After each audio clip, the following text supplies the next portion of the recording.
A 10 de fevereiro de 2018, o futsal português alcançou um feito inédito e há muito procurado. A Seleção Nacional sagrou-se campeã da Europa.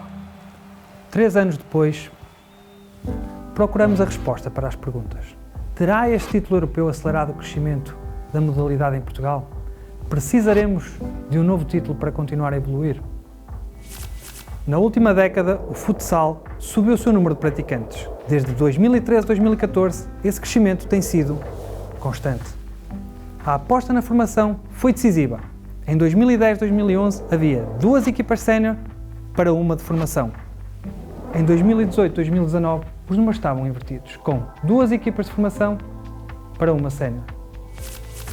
Ao longo dos últimos 10 anos, o número de competições aumentou, tanto em séniores como na formação.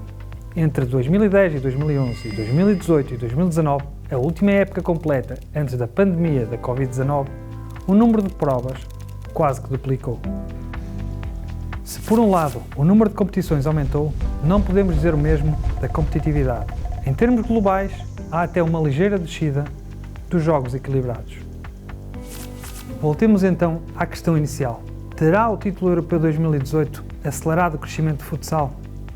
A temporada que se seguiu à grande vitória marcou o maior crescimento do número de praticantes nestes 10 anos.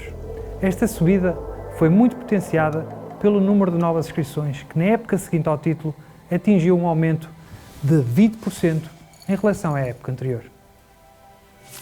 Estes novos atletas não vieram apenas experimentar a modalidade. Mais de metade dos novos inscritos em 2018 e 2019 voltaram a inscrever-se na época seguinte.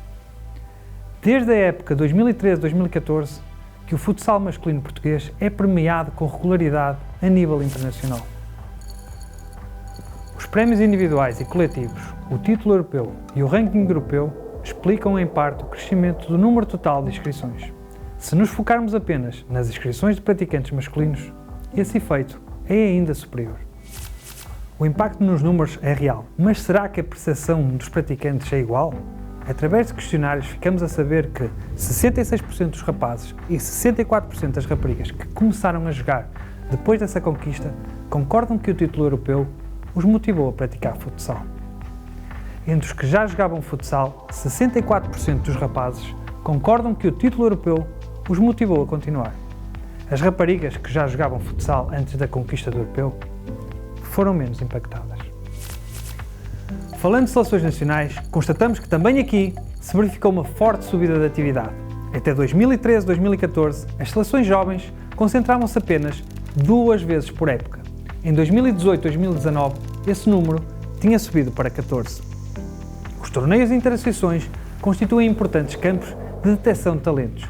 Desde 2012-2013, realizam-se 3 provas de seleções distritais por ano, sempre com um aumento do número de jogos.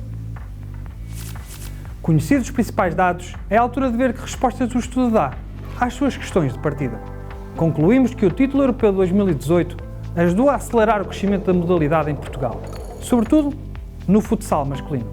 Tratando-se da mesma modalidade, esta evolução, a começar pelo número de praticantes, ainda está distante de ser alcançada pelo futsal feminino.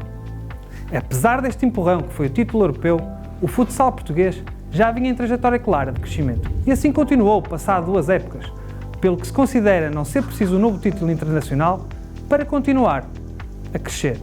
Mas com mais praticantes, mais competições, mais formação e mais competitividade, também há mais condições para voltar a ganhar.